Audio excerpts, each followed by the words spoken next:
Hello and welcome to this FedSoc Forum webinar call. Today, September 3rd, 2025, we are delighted to host a discussion entitled, What's the Harm? ESA Rulemaking After Loper Bright. My name is Matthew Sawtell, and I am Assistant Director of Practice Groups at the Federalist Society. As always, please note that all expressions of opinion are those of the experts on today's call, as the Federalist Society takes no position on particular legal or public policy issues. In the interest of time, we'll keep the introductions brief, but if you would like to know more about any of our panelists, you can access their full bios at fedsoc.org. We are fortunate to have with us as our panelists, Professor Kerrigan Burke and Will Yateman. And we are grateful to have Jonathan Wood as our moderator. Jonathan is Vice President of Law and Policy at the Property and Environment Research Center.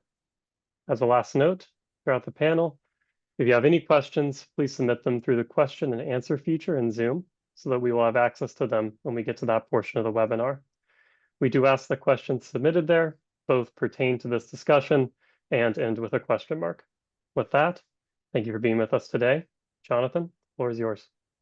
Thank you, Matthew, and good afternoon, everyone. Today we'll be discussing a recent proposal by the Fish and Wildlife Service to rescind a decades-old regulation interpreting the Endangered Species Act to prohibit destruction and modification of species habitat. That might sound like a pretty narrow thing that would only excite environmental nerds, but it's actually a pretty big deal for a wide variety of industries and land use activities. The regulation of habitat modification is one of the primary ways that the ESA has regulated the country over the last 50 years. And even beyond that, the proposal may have implications far beyond land use and species conservation, because it also raises serious questions about how Loper Bright affects agency authority to reconsider longstanding regulations that they believe do not reflect the best reading of the statute.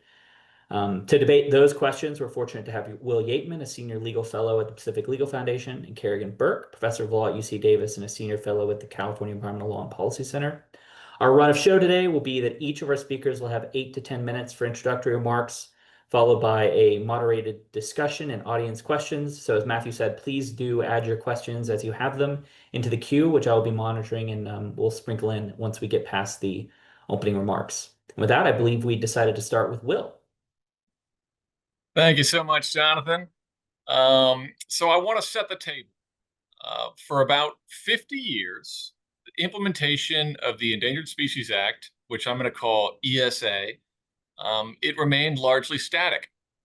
And now, all of a sudden, the ESA is in a high state of flux, as evidenced by this very webinar, which is among regulatory actions, deregulatory actions being taken by the second Trump administration on this statute. So a half century static, currently in flux. What happened? And in fact, there are 3 major political and legal currents or changes that have led to our present moment of ESA reform. And the first one, it was alluded to by Jonathan, it's the demise of Chevron deference.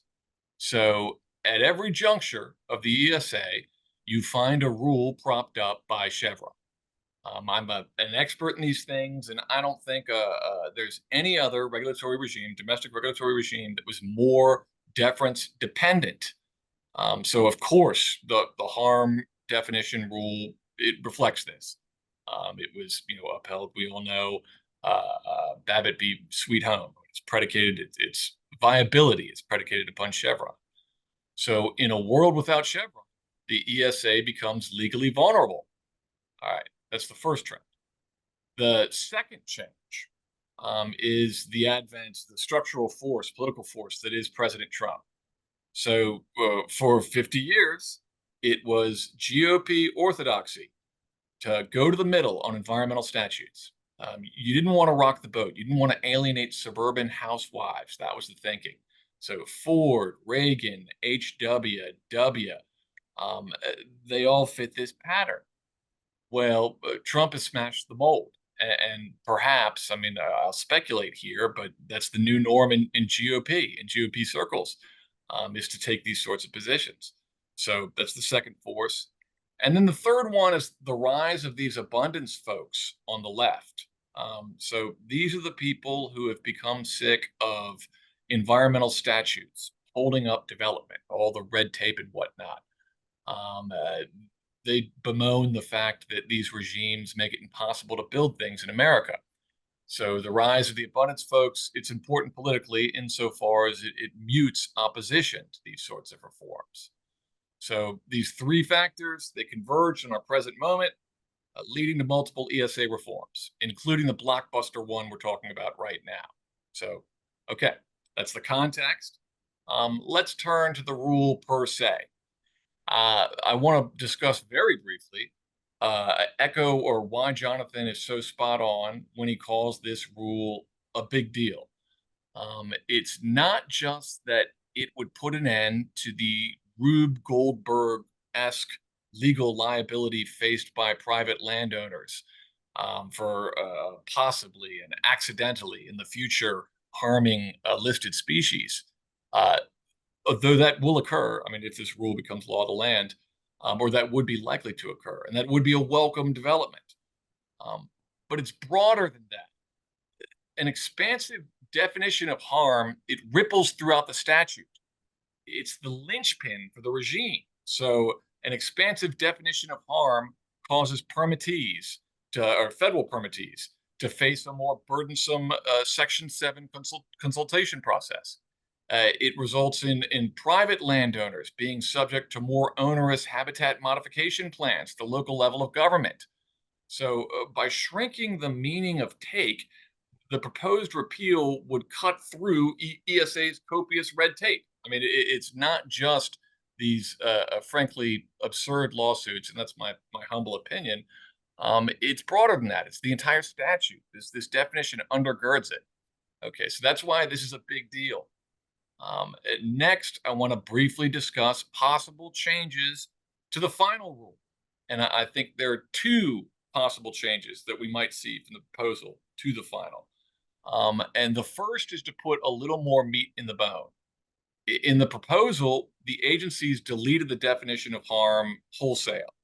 I think they might put the first sentence back in, which says that harm means an act which actually kills or injures a listed species. Multiple regulated entities have called for that. They say it'll provide a modicum of regulatory certainty here. And to be sure, they all support this proposed rescission. The second possible change I think we might see between the proposed rule and the final rule is that the agency or the agencies might delete a few words in the definition of harass. So I won't go into that in detail here. We might do so in the Q&A, but that's something to keep an eye on. All right. So I've discussed the forces that led to the rule. I've discussed the rule itself. I've discussed potential changes that we might see to the final rule. In my final bit of this talk, I want to preemptively discuss some of the criticisms of this rule, of this policy. And so for starters, to be worried about diminishing the ESA, you have to first believe that the statute is working, and it isn't. So here I'm leaning on an excellent study that was done by Jonathan's colleague at PERC, Catherine Wright. So according to her research, the agencies have listed under the Endangered Species Act, ESA, 1,732 species, so a little more than 1,700 species. So decades ago, the government estimated, it modeled that it would by now have recovered, have fixed a delisted species due to an ESA success, 300 of these species, okay? The actual number is 57, all right? That's out of 1,732. And that's after 50 years of work, 50 years, billions of dollars, scores of billions of dollars worth of regulatory headaches, 57 out of 1,732. All right, this data allows us to grade the government's performance under the ESA. So I'm using a 100-point scale here. If we talk in absolute numbers, the government scores a 3 out of 100. So 57 out of 1,732. And if you use the government's own yardstick for success, its projected numbers for successfully recovered species, then the government scores a 16 out of 100. These are failing grades, no matter how lenient the curve. So it's perhaps worth dwelling why this would be so. Why is the statute a demonstrable failure? And I think we can point to two things. The first would be its incentive structure. It's all about negative incentives. It's all about command, control, punishment.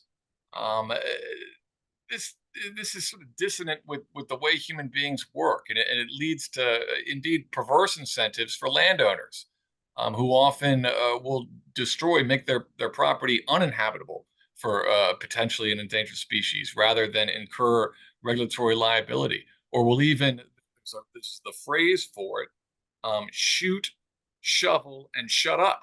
That is to say, kill the species in their property, bury it, and tell no one about it, so they don't incur any regulatory liability. That's part and parcel of the statute's negative incentives. And after 50 years, it might be time to try something new, perhaps. And the second reason why this statute has not been a success, in my opinion, and I think the numbers bear this out, is because it's not a bunch of white-coated bureaucrats who are wholly disinterested, and they're the ones calling the shots, just trying to preserve, important species. If so, the regime wouldn't be so objectionable. It's like everything else in DC. It's like every other agency.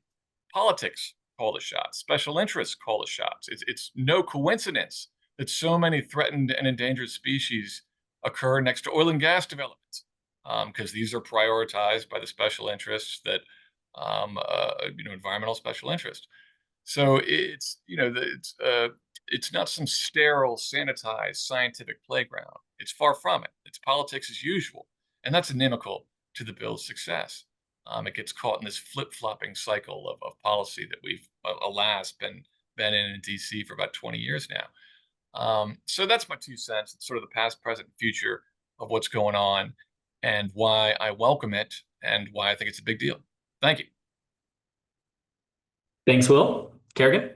Yeah, great. Thanks, Will, for that really helpful introduction. I think it frames things up really nicely. And I think your Chevron deference point you started with was so key to this.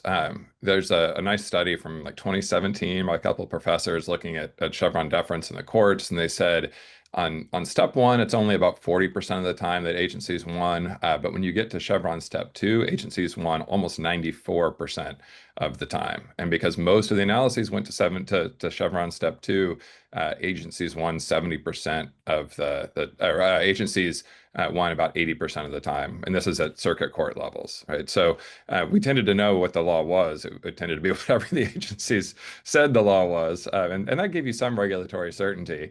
And of course, Loper Bright says that we aren't going to do that anymore, right? We're not going to defer to these agencies. And instead, we're going to find what the single best meaning of the law is, as written by Congress. And I think one of the reasons we saw so much deference in the ESA setting is that this is like a very technical, very science-heavy area. Ecosystems are complex definitions of like what is a species. I thought that would be super easy, and it turns out it's really not. I do a lot of fishing and trying to figure out, is this trout a species or is it a subspecies that's also protected, or even a distinct population segment, which the Act protects, is really tricky and really hard. And I have no idea on the side of the stream, so it's very hard to figure these things out. And I think that's why Chevron has historically played such a kind of critical role here. Okay, but zooming out for a second, for the people who aren't like really environmental nerds on this issue, I thought maybe I'd frame up kind of what exactly this rule is trying to do. So Section 9 of the Endangered Species Act is where the take prohibition, the kind of central protection for species, comes from in the Act. And it says, with respect to any endangered species of fish or wildlife listed pursuant to Section 4, it is unlawful for any person subject to the jurisdiction of the United States to take any such species within the United States of the territorial sea of the U.S. Okay, so that's our take prohibition that we talk about in the ESA. And then the Act provides a definition for take, right? And that definition for take says, take is to harass, harm, pursue, hunt, shoot, wound, kill, trap, collect, or to attempt to engage in any such conduct. Okay. All the way back in 1975, Secretary of Interior promulgated a regulation defining what harm meant within that take definition. And then that was amended a little bit in 1981 without really changing the meaning of that definition.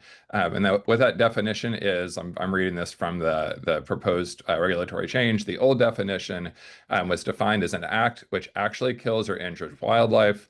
And then it went on to say in the definition, such an act may include significant habitat modification or degradation where it actually kills or injures wildlife by significantly impairing essential behavioral patterns, including breeding, feeding, or sheltering. Right. And as Will pointed out, this brings some actions by landowners that you might not think would be a take within the kind of broad take definition. Section 9 itself does very little work. We actually don't see a whole lot of take prosecutions under the Act, but it sets up, as Will said, a lot of the rest of the Act, right? It's what pushes private landowners into the Section 10 permits for incidental take, which results in the habitat conservation plans and kind of the long and involved sometimes permitting process. So this thing itself doesn't do a whole lot. The government isn't out there like prosecuting people for take directly, very often, occasionally, but really not very often. But it sets up a whole lot of the rest of the Act. So where this gets kind of tricky, right? The administration's proposed this definition, and my kind of short version of a take on this is that the administration almost certainly has the power to redefine what harm means. I don't think one can argue that they don't. This would have been true before Loper Bright, definitely true under Chevron. The barrier was maybe a little bit higher under Chevron, and the kind of associated stuff about changing a longstanding interpretation of the law or longstanding regulation. But the agency almost certainly has the power to do this. What's tricky, though, is that they're trying to rely on Loper Bright to say that we have to do this, and there's no discretion here. We don't need to do NEPA review, no National Environmental Policy Act environmental impact statement review, because there's no discretion. We're forced really to move on to this new definition where we get rid of the harm approach because of Loper Bright. And I don't think that's true. Loper Bright kind of went out of the way to talk about this issue, and it says we don't call, I'm quoting Loper Bright here, we do not call into question prior cases that relied on the Chevron framework. The holding of those cases that specific agency actions are lawful, including the Clean Air Act holding of Chevron itself, are still subject to statutory stare decisis, despite our change in interpretive methodology. Mere reliance on Chevron cannot constitute a special justification for overruling a holding, because to say a precedent relied on Chevron is at best just an argument that precedent was wrongly decided. That's not enough to justify overruling the statutory precedent. Now, I want to be real clear. I'm not saying that means the administration can't do this, right? It seems to be aimed at litigants who would sue to try and have a old regulation overturned. And if somebody was suing to try and get rid of this harm regulation, that language would be directly on point. But the administration is trying to rely on that language as a way to kind of fast track this through and avoid doing that NEPA analysis. I think that's where the rule is really weak. So I think that we'll see legal challenges focused on that aspect of this rulemaking. And I think that those have a fair chance at success. I think it's hard to say that this is actually compelled by Loper Bright or by the Endangered Species Act itself. We'll see what happens, right? But I think the administration could do this if it went through a kind of longer and more involved rulemaking to justify it. Okay. So moving beyond the question of power to do it and the way that it's being done, I think the change is going to dramatically decrease protection for species, which I think is partially the point, or maybe the point's more to enable property owners to do what they want with their property without the limitations of the Endangered Species Act. And we can definitely, we'll spend some time talking about success of the Act. 99% of species that have been listed by the Act have had their slide arrested and have not gone extinct. So from my view, maybe you're talking about 99% success rate, which is a pretty high A. I'm not going to say it's great. Like, there's a lot of things we should be doing differently in terms of which species we decide to protect and how we protect those species, and really looking for recovery. But we can talk about that later on if we get to it in the questions. I don't think, though, that this is going to really cut through the red tape, because there's still a fair amount of habitat protection in the Act. especially under Section 7. So any action, including private actions that need a government permit, still have to go through Section 7 of the Act. Section 7 says that each federal agency shall ensure that any action authorized, funded, or carried out by the agency is not likely to jeopardize the continued existence of any endangered species or threatened species, or result in the destruction or adverse modification of the habitat of such species, where habitat is defined there as critical habitat. So there's still really strong habitat protection for any action that needs that federal approval, federal funding, federal authorization, right? Which means that an awful lot of actions are still going to be covered. There's also, as Will pointed out, that harass definition. Harass was also defined by the agencies, and it means an intentional or negligent act or omission which creates the likelihood of injury to wildlife by annoying it to such an extent as to significantly disrupt normal behavioral patterns, which include but are not limited to breeding, feeding, or sheltering. So maybe you can't say that cutting down the trees that a woodpecker uses for habitat is harm after this change in a rule.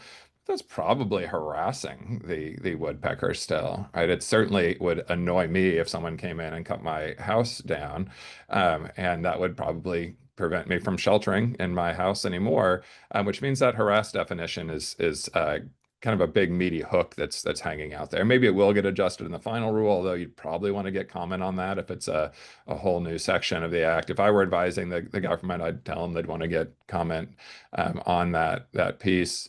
And maybe I'll kind of close with well, two things. One, habitat's really important for species. If we look at how many species are in trouble in the United States, 81% of the species are listed because of habitat loss or habitat degradation, and only 17% are threatened by direct killing, people going out and shooting or harvesting these things. And that was a 2017 study that found that. A 1998 study put it at 85% habitat, 17% due to direct killing. The other big one that shows up a lot is pollution, and that pollution piece is going to be hard to get at, kind of depending on what definition we end up with. So the last piece I want to flag, I think I have time, Jonathan, for one more. Okay, cool. It's a question of like, what are we supposed to be thinking is actually a take then after this rule goes through? If we get rid of the harm definition, okay, and so all we have is take, and then take as defined by the act to include the harm, the harass, all those other things. I don't really know what is and isn't take. The circuit court way back in Sweet Home said it was a direct application of force. But that didn't really work because we have this permits for kind of all of these unintentional and indirect harms that can happen. And so Justice Scalia in his dissent argues for a definition that says only actions directing at living animals. He says those actions are conduct directly and intentionally against a particular animal. And the majority there says, and I think this is right, like, okay, so if you had someone who drained a pond that had a population of endangered turtles living in it, and they were doing that because they needed to get, I don't know, some carp out of the pond they didn't want anymore, they were going to make it nice bass habitat instead, that wouldn't be a take because that wasn't aimed at the turtles. And I don't think that's right. Like the act prescribes any like knowing killing of a listed species, and that's the standard we get in the act itself is knowing. And if that's the case, then like it can't just be things that are intentionally directed against a particular animal or group of animals. And so it's maybe a little bit broader than that. So like, what about draining a river that salmon require when the salmon aren't in it? You're not directly killing them, you're getting rid of habitat, but when they come back they aren't going to have a place to breed. Is that take at that point? Or even the emissions piece, like the Fifth Circuit has said that not putting a roof on oil stabilization tanks was a take because listed species came and landed in those tanks and they died. And if you know that's going to happen and you let it keep happening, like that's not even a harm question, that's a broader take question, but we still don't exactly know what that take definition is if we're embracing the Sweet Home definition. So I'll stop there, but I think that's one of the big questions is the uncertainty this introduces. Thanks, Garrett. Will, do you want to take a minute or two for any response? Sure. Shoot, I agree with 90% of what the professor said, and I thought it was good stuff. I will a couple clarifications or slight disagreements I'll note. One, the agency, it was unclear whether or not it said it was in the proposal, whether or not it was compelled by Loper Bright. And I expect to the extent it could be interpreted to say so, that would be cleaned up in the final. I can't imagine that they've got smart enough legal counsel where I don't think they'd do that. The other one was with agreeing that it dramatically diminishes the act. This is something I wanted to mention in the primary talk, but 47 states have state-specific species protections, and that perhaps makes sense given that 60%, I think it is, of species listed under the ESA, the federal ESA, are intrastate non-commercial species, which sort of makes you wonder how Congress has regulatory authority over them to begin with. The final thing I wanted to note was with respect to the future. What does take? 100% agree. I mean, we've got ourselves quite a fluid situation here for the first time in 50 years. I see a spectrum. I see at one end of the spectrum, a spectrum of possibilities. One end of the spectrum, the sweet home test, basically what it is, the existing one, capacious. At the other end of the spectrum, the one advanced by my organization, which echoes Scalia's dissent, intentional, deliberate, direct action that injures, kills, harms a species that's listed. There is this in-between level, which I think was what the en-banc court of the DC Circuit was getting at in the precursor case to Sweet Home, the one that led to that was reviewed in Sweet Home, and that is taking out the intentional aspect to just any direct application of force that results in a death. So, you build a wind turbine in the path of where birds are going to migrate, and it's absolutely foreseeable that it's going to chop up 1 million birds. That would be that would comport with that definition of harm. Which would also make sense out of the incidental take provision. So those were the sort of the three points I had in response. Thanks, Will. And I'll make a call for the audience. Please start loading your questions into the Q&A, and we'll get to those as they pop in. But maybe, Kerrigan, I'll ask you a question and that you kind of touched on, but might merit some more discussion from both of you about Sweet Home as the elephant in the room. Should we think about Sweet Home as it's just the Chevron decision, which is what the agency kind of does? It just acts as if it's 2 paragraphs, says Chevron, and moves on, as opposed to discussing the statute and having strong arguments either way on what the proper meaning is. And then the corollary to that is, how should a court confront that question? That here, post Loper Bright, if an agency says the Supreme Court is wrong, what's a court supposed to do with that sort of question? Yeah, I mean, I do think that Sweet Home does not say that this is the compelled reading of the act, that harm has to be defined in this way, right? And that question wasn't presented.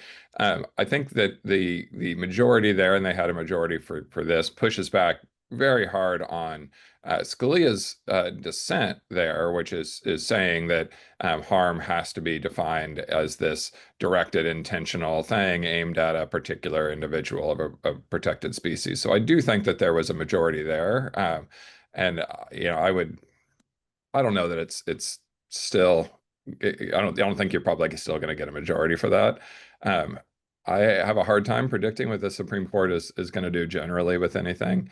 I think it's worth thinking about the way the rule was set up, which it really does seem to be designed to get this into court as quickly as possible, right? You've essentially got one administration to do this, depending on what happens after, but you're only guaranteed one 4-year period to get it in, and I think the administration probably wants to get it up to the Supreme Court if they possibly can, and get a definitive holding on what harm is, and I assume they're hoping for a holding that follows what Scalia's view was in Sweet Home, which is, I think, why they're not proposing an alternate definition, kind of why we have this fast rulemaking, why it happened so early in the administration. So, to me, that kind of it's smart smart lawyering for sure to try and get this clean, straightforward, get an announcement from the courts as to what the rule is without an agency definition to muck it up at all. And that might really constrain how the Endangered Species Act is enforced in the future, and definitely would tie the hands of future administrations. Will, any thoughts about that? Like maybe to put a finer point on it, because I think Kerrigan's right that this is basically a gamble that the Supreme Court will take it and will overturn Sweet Home. But until that happens, what's a district court and a circuit court supposed to do in this kind of situation? Well, it's going to depend on the context. So judicial review of the repeal, I don't think is going to raise any substantive statutory issues. I think it's going to be an Administrative Procedure Act 702 or 706-2A challenge, arbitrary and capricious. Now, as I think has already been discussed, ESA is a citizen suit provision. So this is going to be litigated in the district courts via that mechanism. And what does a court say? Oh, geez, this is one of those real tough legal questions because, as your question suggests, you can read Sweet Home both ways. I mean, there is more meat in the bone of their statutory analysis than perhaps the administration lets on in their very brief proposal. But the court does say, we're not going to decide because we're deferring on Chevron step 2. We find the statute to be ambiguous, so we're not ultimately deciding a statutory question. So it certainly will be argued both ways. A further complicating factor that makes this just a delicious legal question is that no one has any idea what the heck statutory stare decisis means in the wake of Loper Bright. This is what Professor Kerrigan had just pointed out. So we've got multiple layers of uncertainty. In addition to this being a terra incognita, as I suggested before, because this is the first time an administration has ever gone this way. So look, a lot of uncertainties, and it's a fool's errand to prognosticate how it'll turn out. I'd imagine, like a lot of things seem to turn out these days, that we'll get one sort of opinion out of the Northern District of California and another sort of opinion out of the Eastern District of Texas. But I'm just guesstimating.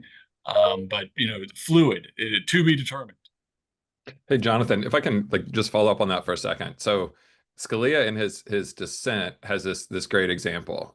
He says that he's talking about the definition of define or harm, rather, and talks about defining in this way requires us to accept, this is quoting the language, that a farmer who tills his field and causes erosion that makes silt, a real fine dust, running into a nearby river which depletes oxygen and thereby impairs the breeding of a protected fish, has taken or attempted to take the strongest evidence to make us believe Congress has defined a term in a manner that would do this, right? That's, in his view, repugnant to the ordinary meaning.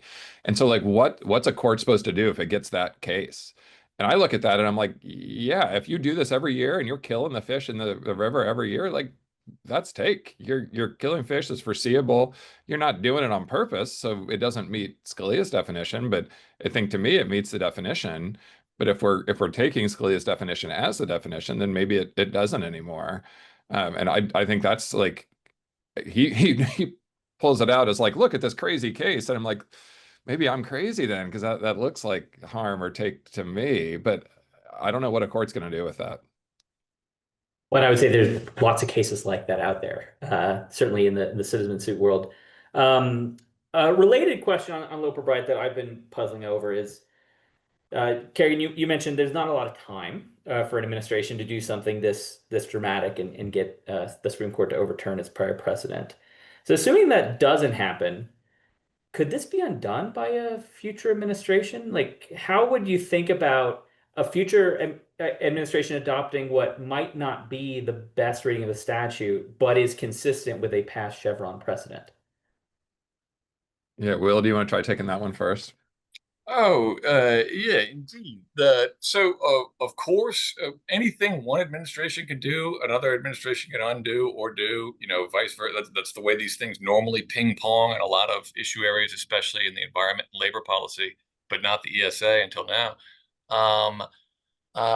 It will be hard. Look, again, the difference would be how the judicial review proceeds. So what the Trump administration is trying to do is to take any question of statutory interpretation off the table for judicial review of what it's doing. They only want review under the APA's very deferential arbitrary and capricious standard. any administration that subsequently reimposed the harm rule as it exists now would then have to defend that interpretation of the ESA during judicial review. Start in the D court, the district court, and go to the circuit court, and perhaps ultimately the Supreme Court. So that is, look, by then we might have more certainty in the district, or in the federal courts. I mean, that is, we may have even had the Supreme Court weigh in by then, due to one of these citizen suits. So it's dynamic. It is. My long-winded answer, to cut to the point, is certainly yes. A subsequent administration can try to reimpose the harm rule. However, it's going to have to defend that harm rule on judicial review in a world without Chevron deference. Yeah, I'd echo the same. Like, I think that the loss of Chevron doesn't change the way that the government's allowed to change regulations over time. So I don't see a difference there. I think one of the things that we haven't talked about so much that's going to be a core piece of this is, I think the next administration, even without redoing the rule, can try and make a lot of determinations that kind of cloak these decisions about habitat and what harm is within the kind of arbitrary and capricious standard, right? So this is a factual determination. In this case, this is harm caused by this thing. We're relying on the science here, and that means that this is take. And if you can, like, the more you can kind of shove, and I think every administration is going to do this, right? With Chevron gone, then you want to shove stuff into a factual determination or a policy determination where you are still going to get deference. And those lines are not easy to draw. Like, we pretend like they're easy to figure out, but it gets real complicated real quickly on those. John, I think that's point super quick. In the midst of an empirical examination of how the Department of Justice is arguing administrative law cases in the wake of Loper's demise. I mean, the DOJ, they're strategic just like any other lawyer. So what sort of ersatz deference mechanisms are they employing? And man, seeing it time and time again, just what you say. We'll see this dueling brief narrative where the petitioner is portraying the issue as statutory construction, clear, and the agency has contravened, exceeded their authority under the statute, and the government always framing it as arbitrary and capricious. This is policy-making discretion. Get out of our hair, courts. So that's definitely. I mean, I've witnessed, or not witnessed, but I've been reading about that battle taking place in real time. Thanks. A couple of policy questions I think underlie the two statutory interpretation perspectives here. One is probably the most memorable line from Justice Scalia's dissent in Sweet Home was the idea that the interpretation, quote, imposes unfairness to the point of financial ruin upon the simplest farmer who finds his land conscripted to national zoological use. That was 30 years ago. Has that fear been borne out? Like, I wonder what we think about that today and how that kind of thinking might influence the court. That's for either of you. Yeah, I think one of the things that really marks the ESA, Dave Owen, who's a scholar out here, has written about this a little bit, and he calls it the negotiable implementation of environmental law, where almost all of the environmental law implementation is done via negotiation. And so there's a lot of ways that the both administration, or both kind of sides, different administrations, have softened the ESA to try and avoid that financial ruin piece, right? You see things like safe harbor agreements, you see the HCPs. So there's few cases where you're told you just can't do this. And the real famous, I guess you can call them the financial ruin cases, right? The big conflict ESA fights over things like the spotted owl. Those tend to be on federal land and not so much on private land. And I'm not saying that there aren't horror stories about this, right?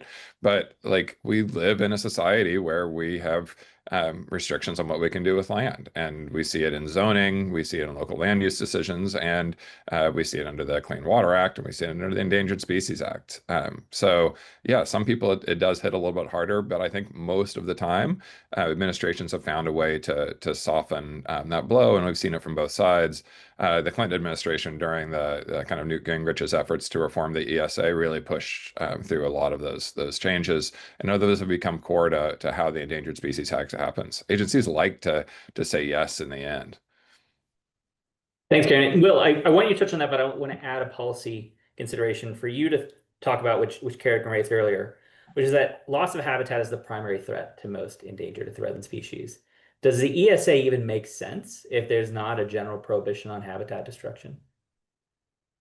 Do you mean as like a purposive conceptual matter or as a matter of statutory interpretation, or are you saying? Yeah, I mean purpose or policy. That, like, if Congress was trying to prevent species extinction, how should we think about the fact that this takes the biggest threat for most species off the table for direct regulation? Well, I mean, shoot, I guess I'd revert listeners or direct listeners to, or viewers, to that spiel I had about how unsuccessful the ESA has been. You know, to worry about diminishing a law, the law has to be effective as an initial matter. But regarding those such concerns, the law is written the way the law is written, and should be interpreted the way it's written without deference. And if it isn't stringent enough, and frankly, I don't know if I'm buying the notion that if it doesn't cover speculative harms to species due to habitat modification, then all of a sudden we've utterly neutered the act. I don't buy into that. But if that were the case, then lawmakers should act. They should amend the act. They should amend the act as it was originally.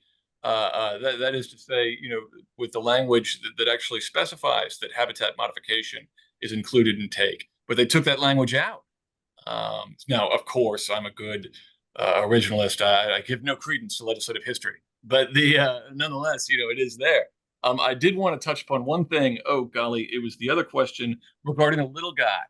And so that quote you had, that was the Rube Goldberg type litigation I was talking about. It still happens. As recently as 2024, the Ninth Circuit in Cascadia, or affirmed in Cascadia Wildlands v. Scott Timber.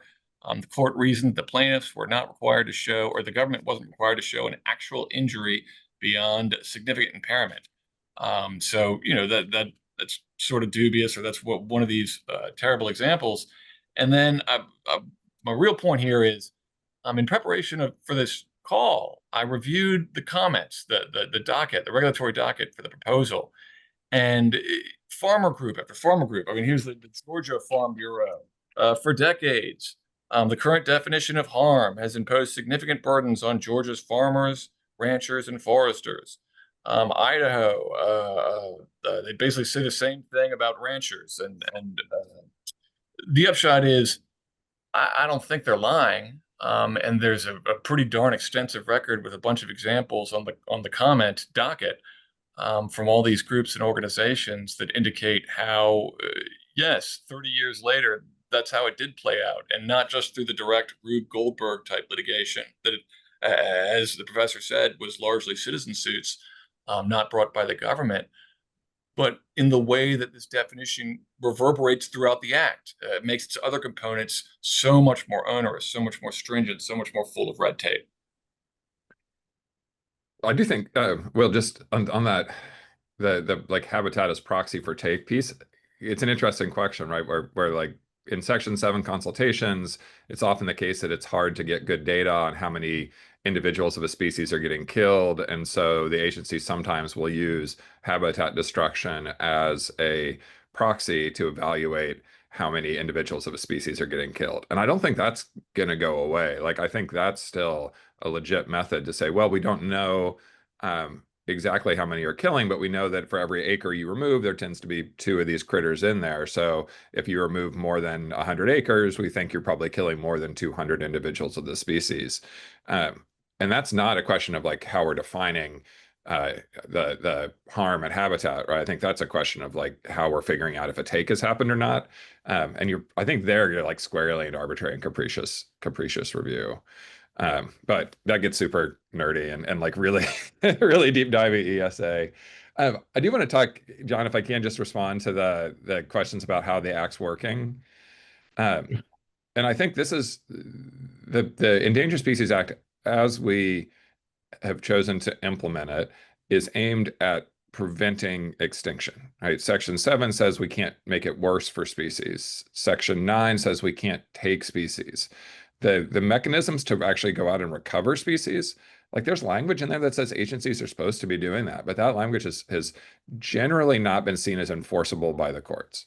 Right. The purpose, if you zoom out and look at the purpose of the act as set out by Congress, it's to recover endangered species and the ecosystems they depend on. They put habitat in there, but the mechanisms that we've used and the way the funding's been, we haven't looked at recovering. We've just kind of arrested the slide.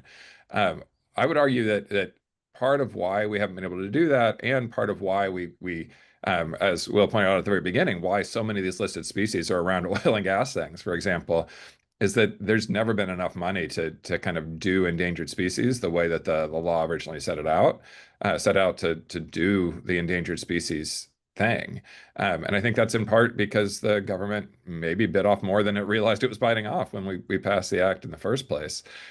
But the fact that there isn't enough money to evaluate all the species, that it's almost entirely driven by litigation at this point, means that you're gonna be saving the species that are most in trouble. You're going to be trying to arrest slides and keep those species from going extinct. You're going to be less focused on recovery for those species. And because the agencies are really like listing these species for protection when they're getting sued, you're going to be only listing the species that are the ones that are really threatened by habitat destruction or by other kind of elements that are pushing them towards extinction. So it's not a surprise, I think, that we haven't seen species recovered given how we implement the act. And it's probably also not a surprise that the species that are most likely to be listed are those that people are suing to get listed, because the agencies aren't doing it on their own based on science. Thanks, Gary. Turn to one of the audience questions, which picks up on the speculative harm. I think, Will, you've been calling it a Rube Goldberg sort of situation, where the question is essentially, is there a 7 counties-like solution here where you tighten the level of causation, so you require foreseeability or proximate causation to narrow take? I don't know, but the question's not clear on whether it's as an alternative to this or in addition to this, but I wonder if you guys have any thoughts about that question in the wake of 7 County. Shoot, look, I'm for a belt and suspenders approach when it comes to lessening this particular regulatory burden. I don't know if I know. Well, yes, I'll say this: some circuit courts have adopted a tighter requirement for proximate causation, but other courts, and in particular the Ninth, has not. So that is the solution proffered by the questioner is an excellent one. It doesn't go as far as I would like. Nixing the existing expansive definition is, I think, the preferred policy. However, what the questioner suggests is indeed the solution that a number of circuit courts have adopted. And it does keep at bay the worst of the Rube Goldberg type litigation that I've been talking of. But again, other circuits don't. And in the Ninth, they've also got the Northern District of California, which is perhaps conducive to the more fanciful of these sorts of suits. Yeah, I mean, I think foreseeable seems to me to be what the majority in Sweet Home was looking for, and I don't have big issues with foreseeable as a limitation. And Connor pushed back on that in her concurrence, right, or in the concurrence in Sweet Home, where the focus really was on, like, there are some of these causation links that get real long, right? Like the goats in Hawaii that are eating the seedlings of the trees that this palila, the bird, needs to survive. And Connor pretty clearly thought that was wrong. Thought that was not close enough to be a real harm under the act. And, like, I don't know, maybe it's because I did a PhD in ecology and, like, study these long causation things, and I'm like, that's pretty short. Like, long is like otters not eating enough of the little critters that eat the seaweed, and so the seaweed dying back, which is why I can't catch any bass off the coast in California anymore. Like, then you're getting pretty long. But generally, we have not seen success on those like super long causation chain pieces, right? One step, maybe two steps, but like there's a case about water right permitting by a state and how much water then was flowing down into a wetland that supported crabs that whooping cranes would eat, right? And it was a question of whether allowing people to take water, like the state allowing people to take water, was a take under the act, and the court said no, like that's just too far removed, right? So there's definitely cases where the courts have reined these things in, and I don't think we see a ton of these really long causal chains. It would be neat to have a study. Maybe Will, you and I can write this together. Like, how long are our causal chains in these in these things? But my sense is that they don't tend to be quite as long. Thanks. So final audience question. It goes to the point that both of you raised about how take and harm sort of play out throughout the rest of the statute. And so the question is, how will this rescission affect implementation of critical habitat, especially in areas that are not currently occupied? I mean, maybe I'm wrong, but I don't think it affects the designation of critical habitat at all, right? This is just focused on the take piece. I mean, we can talk about the broader kind of reading of the act and what it means for this, but I don't think that the critical habitat designation piece is going to change, and that part of Section 7 consultations I don't think will change. Seconded. All right. All right, I was muted, sorry. All right, we've gone through the audience questions. We have only about 8 minutes left, so maybe I'll give each of you a chance for any final comments or to bring up any topics that we missed and that are, you burn in to get out there, and then we'll wrap at the half hour. I do think one of the pieces kind of going to the broader point of the act is that when we have this, we have this list of reasons for which a species can be listed. And one of the reasons that the species can be listed is like the very first one, right? Is the present or threatened destruction, modification, or curtailment of its habitat or range.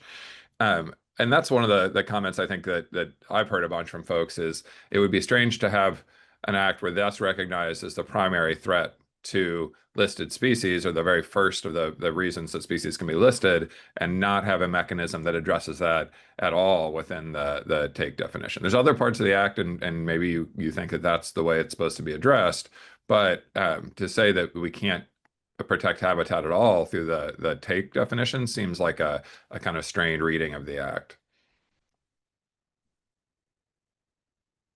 Will? Let's see, there's nothing I haven't said. I definitely support this measure. I support reforming the ESA in general. All these negative incentives, I don't think that's the way to go. I will note this is sort of an aside. I hope not too fanciful, but this is another instance, this whole, much at the heart of this discussion, of the power, the talismanic power of a good Scalia dissent. We've seen this in issue area after issue area, but me as a proponent of ESA reform, reining it in, I'm very lucky to have, a Scalia dissent. It's tremendous wind at one's back in this current jurisprudential environment. I don't want to overstate it, but that's a really important, perhaps unstated driving factor here. I mean, there's nothing better for a policy in, again, today's jurisprudential, legal, and political environment than if it's bolstered and indeed founded on a really good Scalia dissent. So sort of a testament to his lasting effect, that of his dissent in Sweet Home, or Babbitt v. Sweet Home, and the effect it's still having. That guy sure could write, huh? Yeah. It reads real nicely. Yeah. Hey, Jonathan, maybe one final point, if you don't mind. So I don't know, at the risk of like papering things over, I do want to think kind of broadly about this question of like, is this marking a dive by the GOP away from the center on environmental issues? Like, what's the future look like here?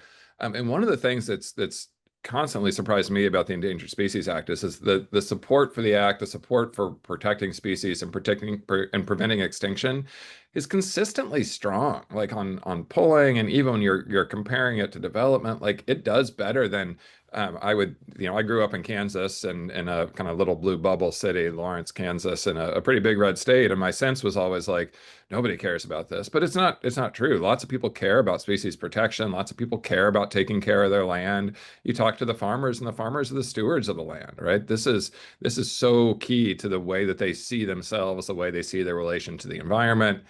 And if you go back a ways, right, you go back to like the first effective protection for species in the United States, we brought it in from hunting groups. It was hunters who decided to tax ourselves, right? Like we tax ourselves on our guns and our ammo in order to fund endangered species protection. Fishermen did the same thing. And this is really effective protection for species and conservation so that we can keep using these species. I tell my students, and like, I trying to convince them, but nobody loves a duck as much as somebody who wants to go shoot a duck. Like if you hunt ducks, you cannot do that if there aren't ducks to shoot. And so I think as the dust kind of settles on this over maybe the next 20 years, figuring out like what environmental protection looks like and how this reemerges on the things that we do agree on, like how we accomplish the goals that people want, right? I think people want clean water. I think people want abundant game species. And I think we want to protect these really cool, really rare species too. And so I think the question becomes like, how do we do that in a way that more people can get behind? Because I think it is possible to build a really broad coalition around this. That is a great point to end on, and probably a broader point well beyond the ESA. Like so many environmental issues are conflicts over how, not whether or why. But with that, I'll turn it back over to you, Matthew. Thank you. Yeah, on behalf of the Federalist Society, I want to thank our experts for the benefit of their valuable time and expertise today. I enjoyed listening to the conversation as well. And I want to thank our audience for joining and participating. We also welcome listener feedback by email at fedsocforums@fedsoc.org. As always, keep an eye on our website and your emails for announcements about upcoming virtual events. Thank you all for joining us today. We are adjourned.